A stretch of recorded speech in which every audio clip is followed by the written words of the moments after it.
15 जो सबसे बड़े टैक्स पेयर्स है देश में, उसमें अडानी का नाम नहीं है और वो दुनिया के दूसरे नंबर के अमीर बन गए। आप भारतीयता की आड़ में अपने भ्रष्टाचार को छुपाना चाहते हैं। आप समझ रहे हैं आप क्या बोल रहे हैं यहाँ पर? बीजेपी भाग गई आज तक पर अपने डिबेट पर 2 प्रॉक्सी लोगों को भेजा। ये नरेंद्र अडानी कौन है जो नरेंद्र अडानी इनको बचा रहा है? और अंधभक्त फिर भी कह रहे हैं कि ये झूठी कहानी है। और उस फ्रॉड के कारण इनकी कंपनियों के ऊपर बैन लगा था। पता नहीं ये रिसर्च कर पाए कि नहीं कर पाए, और क्यों नहीं कर पाए मुझे नहीं मालूम।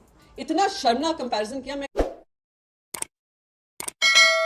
आपने तमाम जो सत्ताधारी पार्टी के नेता हैं या फिर एनडीए के हिस्सा हैं, सबका ये कहना है कि आप इसकी वजह से संसद की कार्यवाही को क्यों ठप कर रहे हैं।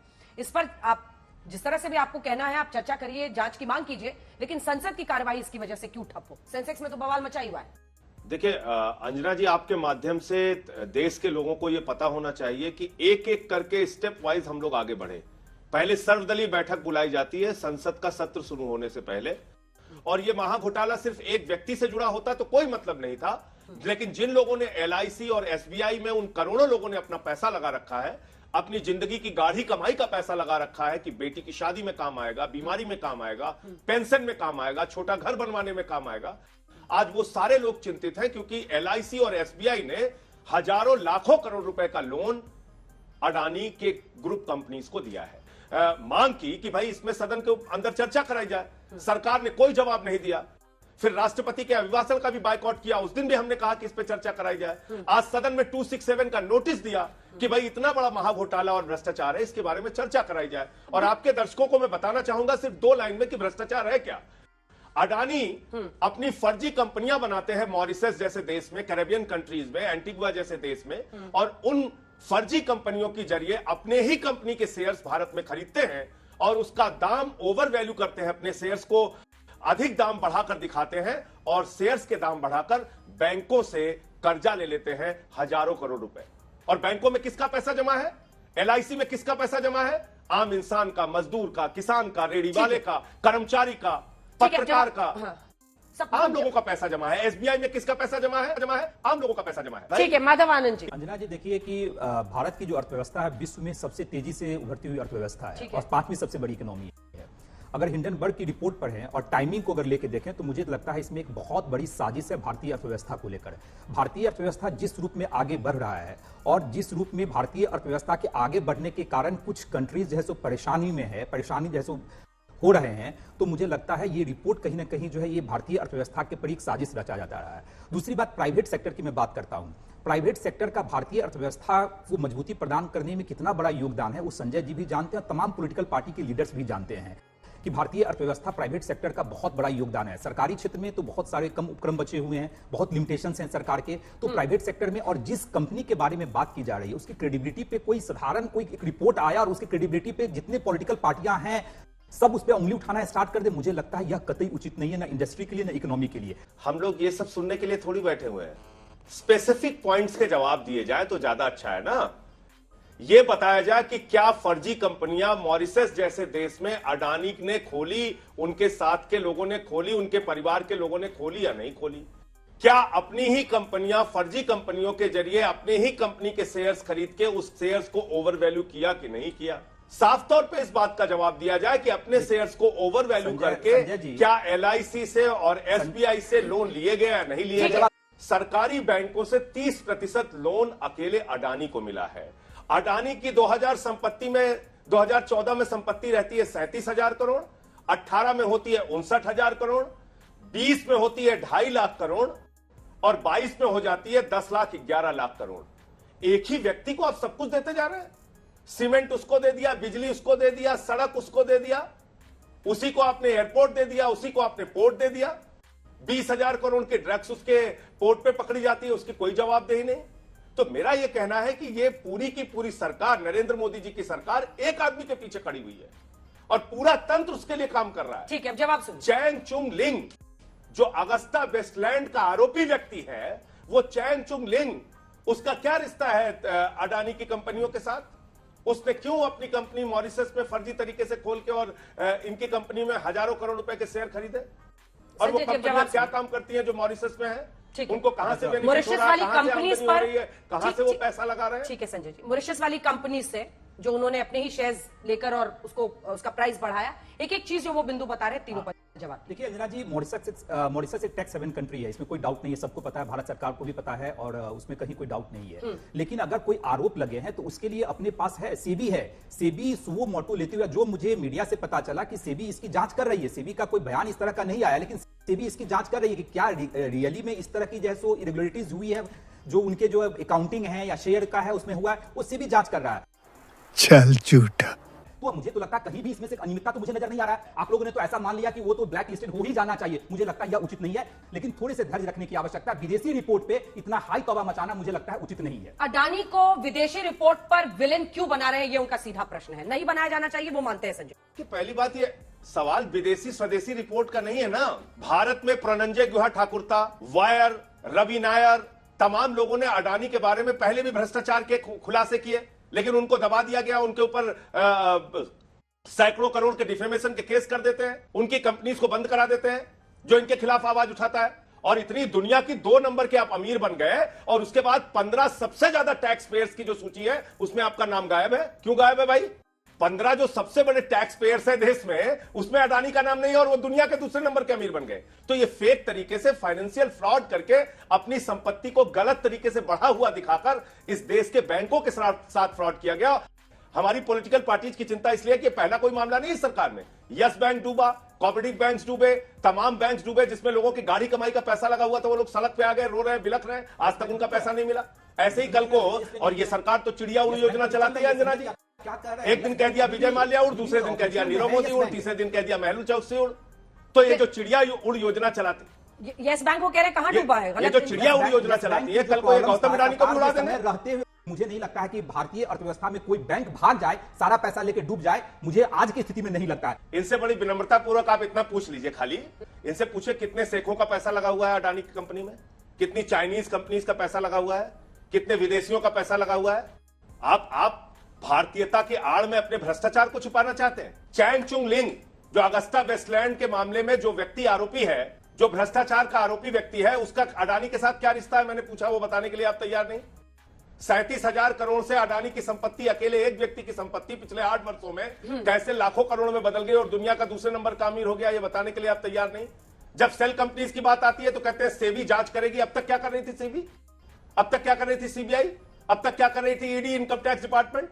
इतने दिनों से ये भ्रष्टाचार चल रहा है, तो आंख में पट्टी बांध के ये सारी एजेंसियां बैठी हुई थी, ये इंतजार कर रही थी कि कोई विदेशी रिपोर्ट आएगी तब हम कार्रवाई करेंगे। आज 4.5 लाख करोड़ रुपए निवेशकों के डूब गए शेयर बाजार में, किसी की कोई जवाबदेही है? ठीक है, अब आप कह रहे हैं स्वदेशी विदेशी, अरे भाई विदेशियों का पैसा तो सब लगाया हुआ है अडानी की कंपनी। कमेंट सबसे ले ले, फिर आप लोग। बीजेपी कह रही है इसका सरकार से क्या लेना देना है, जिस तरह की जांच होगी सेबी को जांच करना होगा, जो भी होगा। उन्होंने नाम नहीं लिया है किसी का, लेकिन वो इससे अलग हट रहे हैं, कह रहे हैं बजट पर चर्चा जरूरी है, वो विपक्ष को करना चाहिए। ऐसे में आपका जवाब क्या होगा? अच्छा, सरकार का क्या लेना देना है? यानी आज इतने लाखों करोड़ों लोगों का पैसा वाइप आउट हो गया, 1.5 लाख करोड़ पिछले 3-4 दिन में वाइप आउट हो जाता है इस देश में, और सरकार की कोई जिम्मेदारी ही नहीं बनती है। सेबी जो मार्केट रेगुलेटर है वो किस हिसाब से बनाया गया था? सेबी ने सही टाइम पे जांच नहीं की, प्रेशर डालकर 3 कंपनियों पे जांच चल रही है, 1.5 साल हो गया, उनकी वो रिपोर्ट तक नहीं आई है। सेबी कहेगी हमारा क्या लेना, सरकार कहेगी हमारा क्या लेना देना है। आरबीआई आज इन्वेस्टिगेशन बैंक से कहा है, आप लोग सारे बैंक से पूछा उनका कितना एक्सपोजर है अदानी स्टॉक्स में, फिर भी सरकार कहेगी इसमें हमारा लेना देना क्या है। आज पूरी दुनिया भर में क्रेडिट स्विस बॉन्ड्स नहीं ले रही है, सिटी बैंक अदानी के बॉन्ड्स नहीं ले रही है, और हम कहेंगे हमारी इंडिया की इमेज खराब हो रही है, हम कहेंगे सरकार कहेगी हमारा क्या लेना देना है। तो सरकार का लेना देना क्या? 2014 से पहले भ्रष्टाचार, जीरो टॉलरेंस टू भ्रष्टाचार था, आपने क्या किया इस भ्रष्टाचारी का? क्यों इन्वेस्टिगेशन नहीं हो रहा है? क्यों आप पार्लियामेंट में डिस्कशन नहीं होने दे रहे हैं? क्यों सरकार उसकी जवाबदेही? वैसे तो ईडी बहुत लंबी छलांग लगा लेता है, जैसे कोई पॉलिटिकल दिखता है, पर यहाँ पर एकदम शांत बैठा हुआ है। तो हमारी इंस्टीट्यूशनल एजेंसीज जो हैं उनको अपना काम करना चाहिए। कोई आरोप लगाने में खुश नहीं है, दुख हो रहा है देखकर क्या पूरी दुनिया भर में अदानी पे इस तरीके का क्वेश्चन मार्क लगाया जा रहा है। देखिए, अगर रिपोर्ट आती है उसके बाद एफपीओ जारी होता है, 27 तारीख को एफपीओ जारी होता है, 31 लास्ट डेट होता है, उसके बावजूद भी निवेशक भरोसा रखते हैं। निवेशक खासकर अबू धाबी की एक कंपनी है इंटरनेशनल होल्डिंग्स, जिसने अकेले 40 करोड़ यूएस डॉलर का निवेश इसमें किया। जितना एफपीओ के लिए शेयर रखा गया था उससे ज्यादा शेयर की डिमांड आई, और उसमें सिर्फ भारतीयों के अलावा विदेशी भी हैं। और कोई भी मल्टीनेशनल कंग्लोमरेट मैडम चलता है तो स्वाभाविक है सिर्फ इंडियन निवेशक नहीं होते हैं, वर्ल्ड वाइड से निवेशक आते हैं उसमें। आपने मैडम ने कहा कि सारी चीज नॉमिनेशन बेसिस पे, एक भी प्रोजेक्ट मैडम आप बता दीजिए प्रियंका जी जहां नॉमिनेशन बेसिस पे केंद्र सरकार ने अदानी को दिया हो, ऐसा रूल्स ही नहीं है। आप बता दीजिए कौन सा ऐसा प्रोजेक्ट है जो नॉमिनेशन बेसिस पे जाए तो अदानी को गया है। अब जब आप थोड़ा धैर्य रखिए। माधव जी आप अर्थशास्त्री हैं, उम्मीद ये है। आपने IHL का नाम दिया। सबसे पहले तो आपको बता दूं, इस FPO में रिटेल इन्वेस्टर्स का कॉन्फिडेंस नहीं था, तो वो उनका सब्सक्रिप्शन उसमें नहीं था। अब बात करें आपने IHL होल्डिंग्स की, ये उस बिल्कुल फाइनेंशियल टाइम्स के आप एक आर्टिकल पढ़िए जो कहता है UAE business that went from obscurity to $240 billion valuation in 3 years। आप समझ रहे हैं आप क्या बोल रहे हैं यहां पर? एक ऑब्सक्योर कंपनी अचानक से 3 साल में $250 बिलियन की हो जाती है, वो सबसे बिगेस्ट इन्वेस्टर्स FPO में हो जाते हैं। और अगर FPO में सब कुछ कॉन्फिडेंट था तो आज अदानी जी ने उसको विड्रॉ क्यों किया? So I am sorry, it's a very open and shut case. अर्थशास्त्री हैं, इकोनॉमिस्ट हैं, आपको समझ होगी फाइनेंशियल ट्रांजैक्शंस की। अगर इसमें सब में तथ्य नहीं है, सत्य नहीं है, और किसी ने कोई बैठकर जजमेंट नहीं दे रहा है और कोई फॉरेन रिपोर्ट को ट्रस्ट भी नहीं करेगा, पर अगर उनके किसी भी आधार में जो भी क्वेश्चंस पूछे हैं कहीं गलत है तो आप उसको चैलेंज करिए। आपने 413 पेज का रिप्लाई दिया है। 413 पेज के रिप्लाई में आपने किसी एक चीज का जवाब नहीं दिया। मैंने वो हिंडनबर्ग रिपोर्ट भी पढ़ी है, मैंने अदानी जी का जवाब भी पढ़ा है। And please I would request you कि भारत को आगे रखते हुए, पॉलिटिक्स को छोड़ते हुए ये जांच होनी चाहिए और सेबी मार्केट रेगुलेटर है, उनसे पूछना चाहिए कि इतने सालों से ये चल रहा था, ये चुप क्यों? आपने कहा टेंडर कौन सा मिला है। मैं आपको चैलेंज कर रही हूं, आप महुआ मित्रा जी का एक लेटर पढ़िए, उन्हें 0 आवर में ये सवाल भी उठाया था जिसका जवाब आज तक सेबी ने नहीं दिया और एडमिट किया है कि बगैर टेंडर प्रोसेस के उनको वो प्रोजेक्ट मिला है। गैस प्रोजेक्ट है वेस्ट बंगाल का, आप ये चेक करिएगा, नेशनल प्रोजेक्ट है, नेशनल गवर्नमेंट का प्रोजेक्ट था। ठीक है, आलोक शर्मा थोड़ा रिसर्च कर लीजिए। ठीक है, आलोक शर्मा जी, वही जांच की मांग। अब जो अगर आर्थिक अनियमितता हुई है तो उसकी जांच सेबी की तरफ से होगी, संसद की कार्रवाई नहीं चलनी चाहिए। देखिए, मुझे लगता है ये जितना भी विपक्ष है ना, ये बड़ा तर्कहीन हो गया है। एक इतना नैतिक व्यक्ति इस देश में बैठा हुआ है और उसके खिलाफ जांच की मांग कर रहा है विपक्ष। पूरे विपक्ष को जेल में डाल देना चाहिए। सारे कानूनों को ताक पर रखकर एक व्यक्ति को अमीर बनाया गया, 5 बैंकों का बुरा हाल हो गया, एक व्यक्ति को कोई मुआवजा नहीं मिला। राहुल गांधी जी ने 9 साल पहले मिर्जापुर में एक भाषण में कहा था ये तमाम चीजें। और अभी भारत जोड़ो यात्रा में जब रघुराम राजन जी के साथ बैठे थे तो उन्होंने कहा कि मैं संसद से निकल रहा था तो एक कर्मचारी से पूछा कि आप अपना पैसा कहां लगाते हैं, तो उसने कहा मैं अडानी में लगाता हूं। और तो मैंने उनको कहा कि बहुत ज्यादा रिस्की गेम कर रहे हैं, रिस्की जगह अपना पैसा लगा रहे हैं। लेकिन तब तो सबने कहा कि बड़ा गलत है, ये तो राहुल जी गलत कर रहे हैं। अभी कहा जा रहा है FPO पूरा हो गया था। FPO का अमाउंट कितना था अर्थशास्त्री महोदय? 20,000 करोड़। और 5 दिन में उड़ कितना गया? 7.5 लाख करोड़ रुपया। और ये विपक्ष जो है ना बड़ा नालायक है, ये सवाल पूछता है। ये विपक्ष जो है JPC की मांग करता है। ये विपक्ष को पूरे को जो है बंद कर देना चाहिए जेल के अंदर। 7.5 लाख करोड़ उड़ गए, प्राइवेट बैंकों से लेकर सरकारी बैंकों के मोटे घाटे हो गए, SBI और LIC का कितना नुकसान हो गया।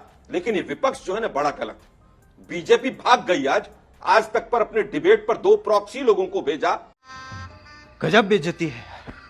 अपने प्रवक्ताओं तक को नहीं भेजा। प्रधानमंत्री चुप, सरकार चुप, विदेश मंत्रालय चुप, सेबी चुप, ED चुप, CBI चुप। हम कहते हैं कि हमारे 2 की सरकार है, इसीलिए कहते हैं। और ये सब संस्थाएं पिट्ठू हैं। हम इसीलिए कहते हैं कि संविधान को खत्म कर दिया, 2 प्रॉक्सी लोगों को भेजा। बीजेपी आज कहती है 56 इंच की सरकार, इतनी मजबूत सरकार, इतनी मजबूत पार्टी, वर्ल्ड की सबसे बड़ी पार्टी, और आज तक की एक डिबेट पर अपने प्रवक्ता को नहीं भेज पाई, एक प्रेस कॉन्फ्रेंस नहीं कर पाई बीजेपी। एक प्रेस कॉन्फ्रेंस करने में क्या है? सबसे बड़ा कॉर्पोरेट फ्रॉड है, सबसे बड़ा कॉर्पोरेट फ्रॉड है। 7.5 लाख करोड़ जो डूब गए, वो पाकिस्तान वालों के डूब गए क्या, या अमेरिका वालों के डूब गए? वो ठीक है, वो हिंदुस्तानियों के, गरीब लोगों के। LIC के लिए कहा जाता था जिंदगी के साथ भी और जिंदगी के बाद भी। हम पूछ रहे हैं एक विनोद अडानी हो गया भाषण, सुनिए तो सही। एक गौतम अडानी है। अजय आलोक जी जवाब पूछ रहे हैं नरेंद्र अडानी कौन है जो पीछे से, ये नरेंद्र अडानी कौन है जो नरेंद्र अडानी इनको बचा रहा है? ये प्राइम मिनिस्टर कौन है? इसकी जांच होनी चाहिए। और ये केवल रुकिए, अब नहीं आलोक जी अब जवाब सुनिए। अच्छा ठीक है, अब सुनिए। बोलिए आलोक, अजय जी बोलिए। सबसे पहली बात कि मैं गौतम अडानी को जानता नहीं हूं, दूर दूर तक नहीं जानता हूं, आज तक कभी मिला भी नहीं हूं। समझ रहे हो? लेकिन जब इतनी चर्चा होने लगी पिछले 2-3 साल में, तो थोड़ा सा मैंने भी आलोक शर्मा, पता चला 19 साल का लड़का मुंबई से लौटा, प्लास्टिक का बिजनेस किया 1981 में। पहला बार 1989 में ट्रेड एंड कमोडिटी की फर्म खोली, टर्नओवर पहुंचा 2.2 करोड़। कितना कम था, आज कितना ज्यादा है, कहां से हो गया भाई? फिर पता चला कि 1992 में एक company I, Kargil and Adani joint ventures, Gujarat सरकार के साथ उन्होंने वेंचर किया। पहली बार मुद्रा पोर्ट सॉल्ट एक्सपोर्ट के लिए अडानी को मिला 1992 में। सरकार थी चिमन भाई पटेल एंड कांग्रेस। टर्नओवर पहुंच जाता है 150 करोड़। उसके बाद 98 में शिप डॉक्स पूरा मुंद्रा का दे दिया जाता है गुजरात सरकार के द्वारा, क्या आप डेवलप की। 99 में कोल ट्रेडिंग मिलती है। 2000 में largest trading firm in the country हो जाती है, टर्नओवर पहुंच जाता है 3,500 करोड़। 2009 पावर जनरेशन सबसे बड़ी। 2012 इस तरह से एक इंडस्ट्रियलिस्ट का डिफरेंट पॉलिटिकल पार्टी से उस वक्त की जो सत्ता होती है उनके साथ संबंध होता है। इसलिए सिंगल आउट करके एक पार्टी को ब्लेम करके राजनीतिक रोटी मत सेकिए। आप क्या कर रहे हैं, लोकतंत्र की धज्जी उड़ा रहे हैं। एक कॉर्पोरेट जो देश में काम कर रहा है, जिसने अपनी मेहनत से और अपने बूते से आज ये मकाम बनाई है, जिसने आज इतने देर लोगों को एम्प्लॉयमेंट दिया है, उसको आप अपने राजनीतिक चश्मे में घेर रहे हैं जस्ट बिकॉज की मोदी को टारगेट करना है। अरे आप ये बोलिए ना, अडानी बहाना है, पार्लियामेंट नहीं चलने देना है क्योंकि बजट पे डिस्कशन नहीं करना है। करप्ट तो यहां है। आज तक अडानी ने एक भी डिफॉल्ट किया है? अंजना जी नहीं। बात को पॉलिटिकल एंगल पे लाइए, ये बात अडानी की है ही नहीं। हमारी मांग ये नहीं है पार्लियामेंट में बहस रकस हो। हम चाहते हैं पार्लियामेंट बकायदा चले, पर पार्लियामेंट में जनता की आवाज प्रखरता से उठाना, 1,40,000 crore wipe out stock market का हो जाना पूरी दुनिया भर में, सबसे ये सवाल पूछना कि अदानी बॉन्ड्स उनको एक्सेप्टेबल नहीं है, तो यह देश के लिए शर्मसार बात है। और अगर देश इन्वेस्टिगेशन नहीं करेगा तो किसी उम्मीद करें हम? इसे बीच में मत बोलिए अजय जी, आपकी आवाज अभी नहीं जा रही, रुक जाइए एक सेकंड। 8 लाख करोड़ का अदानी समूह का जो मार्केट कैप है वाइप आउट हुआ है। अगर ये घोटाला का स्वरूप ले रहा है जो हिंडनबर्ग की रिपोर्ट कहती है, मैं रिपोर्ट पे आऊंगा, अगर ये घोटाला का स्वरूप ले रहा है तो जिसकी भक्ति में कई लोग आज स्वयं को अडानी समूह का प्रवक्ता घोषित अघोषित रूप में प्रस्तुत कर रहे हैं, वो कॉर्पोरेट जगत का नया आसाराम, नया राम रहीम साबित होगा। और सवाल भारतीय जनता पार्टी की सरकार पे भी उठेंगे क्योंकि ये राजा की मेहरबानी है, ये राजा की मेहरबानी है, सबूत अदानी है। ये लाखों करोड़ों का कर्ज LIC और SBI की नादानी नहीं है, लेकिन लगता नादानी है। जो हमारे देश की आज साख है वो पानी है, और अंधभक्त फिर भी कह रहे हैं कि ये झूठी कहानी है। सबूत अदानी है और ये राजा मेहरबानी है। जो भारतीय जनता पार्टी अपने प्रवक्ता, सांसद, मंत्री एक किसी भी चर्चा में भेज सकती है, वो आज तक जैसे बड़े चैनल पर बहस करने के लिए उसने अपने सांसद नहीं भेजे, अपने प्रवक्ता नहीं भेजे। किसी भी मंच पर पिछले 3 दिनों में भारतीय जनता पार्टी की तरफ से एक चू आवाज नहीं आई। एक ड्रॉप ऑफ द हैट, एक मक्खी उड़ने पर ये लोग ED CBI भेज देते हैं, लेकिन एक चूज आवाज नहीं आई। देश की साख का सवाल है, उन लोगों की साख का सवाल है जिन्होंने मोदी जी के अच्छे दिन के जुमलों को देख करके शेयर मार्केट में निवेश किया है। LIC की साख का सवाल है जिसको ये सरकार प्राइवेटाइज करने की चेष्टा करती रही है, जिसको शेयर मार्केट के हवाले करने की चेष्टा करती रही है, और ये बड़बोली सरकार चुप है। वित्तमंत्री ये बोलेंगे कि अदानी के शेयर उन्होंने नहीं। भाषणबाजी से काम नहीं चलेगा। जिस कंपनी ने 20,000 करोड़ की जगह 23,000 करोड़ रुपए मार्केट से जुटा लिए और अगले ही दिन मॉरल रिस्पॉन्सिबिलिटी लेते हुए कि मेरे शेयर में फ्लक्चुएशन हो रहा है, वो कंपनी सारे के सारे पैसे वापस लौटा रही है। अगर कोई फ्रॉड कंपनी होती ना आप लोग की तरह, तो ये जनता का पैसा लेके बैठ जाती, शेयर डूबते तो डूबते, गौतम अडानी का क्या जाता। राइट, कंपनी है, IPO निकला है, लेके बैठ जाती, डुबा देती, लेकिन उन्होंने नहीं किया क्योंकि साख जरूरी है। इंडस्ट्री में रहने के लिए, बिजनेस में रहने के लिए, लंबा खेलने के लिए साख जरूरी है। राजनीतिक दल अपनी साख खो रहे हैं। एक अदने से मसले को, हिडनबर्ग जैसी शॉर्ट लिस्टेड कंपनी के मसले को लेकर पार्लियामेंट नहीं चलने देना, यह देश का ज्यादा बड़ा अपमान है। देखिए, पहली बात तो यह कि बहुत अच्छा रिसर्च हमारे मित्र अजय आलोक जी ने किया अडानी के बारे में, लेकिन वो उस रिसर्च में शायद वो नहीं खोज पाए कि केतन पारिक के साथ मिलकर यही अडानी ग्रुप्स ने 1999 और 2000 के वर्ष में 495 रुपए का शेयर 6 हफ्ते में 1300 रुपए का किया था, और उस फ्रॉड के कारण इनकी कंपनियों के ऊपर बैन लगा था। पता नहीं ये रिसर्च कर पाए कि नहीं कर पाए, और क्यों नहीं कर पाए मुझे नहीं मालूम। विनोद अडानी जो इनके भाई हैं, वो कई प्रकार के घोटाले घपले में पहले भी आरोपित हो चुके हैं, पहले भी उनके ऊपर आरोप लग चुके हैं। पता नहीं वो रिसर्च में जान पाए कि नहीं जान पाए। विनोद अडानी जो इनका भाई है, वो सेल कंपनीज मॉरिशस और टैक्स हेवन कंट्रीज में, कैरेबियन कंट्रीज में बनाकर ही इनकी ही कंपनियों के शेयर खरीदने के धंधे करता है। पता नहीं ये रिसर्च में इनको मिला कि नहीं मिला। छोटा और जिस हिंडनबर्ग की रिपोर्ट की बात आप कर रही हैं, अगर उसकी रिपोर्ट अंतिम एक लाइन, अगर उसकी रिपोर्ट भारत की इस कंपनी के ऊपर करके भारत के ऊपर हमला हो गया, तो उस कंपनी ने तो 16 कंपनियों के फ्रॉड के बारे में अलग अलग समय पे रिपोर्ट जारी की है। अमेरिका की कंपनी है तो उसने अमेरिका पे हमला कर दिया, चाइना की भी कंपनी उसमें है तो चाइना पे भी हमला कर दिया, जापान की भी कंपनी उसमें है तो जापान पे भी हमला कर दिया। ये हिंडनबर्ग सारे देशों पे हमला कर रहा है। पूरा टाइम आप ही ले लीजिएगा। और अगर हमला कर रहा है तो प्रधानमंत्री जी कहां है, रक्षा मंत्री कहां है, राष्ट्रीय सुरक्षा कहां है? प्रियंका जी छोटा सा कमेंट प्लीज।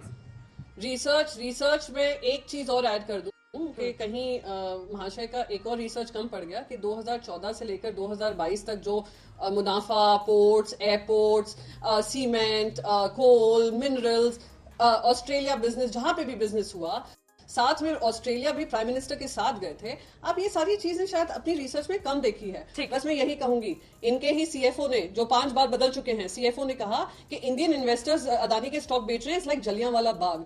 इतना शर्मनाक कंपैरिजन किया। मैं कहूंगी जलियांवाला बाग का किस्सा नहीं है, ये कोहिनूर जो देश से छीना गया था, कोहिनूर को अपने ताज पे सजाने के लिए। आलोक जी एक लाइन। अच्छा ठीक है, जल्दी से एक जवाब सबका दे दीजिए। अंजना जी देखिए, तो इसीलिए आपकी अपनी सोच है, आप अपनी सोच को जैसे रख सकते हैं। आपसे खतरनाक इस देश के लिए कोई हो नहीं सकता। अब बताइए मैं क्या करूंगा? एक बहुत सिंपल सी टिप आपके साथ शेयर करती हूँ। अपने हाथ को इस तरह से रखिए। If you look at this from your side, आपका लेफ्ट हैंड आपको बी के जैसे दिखेगा और राइट हैंड आपको डी के जैसे दिखेगा। B and D. B for थोड़ी मदद रखिए। वे मैथों तेरा मन पर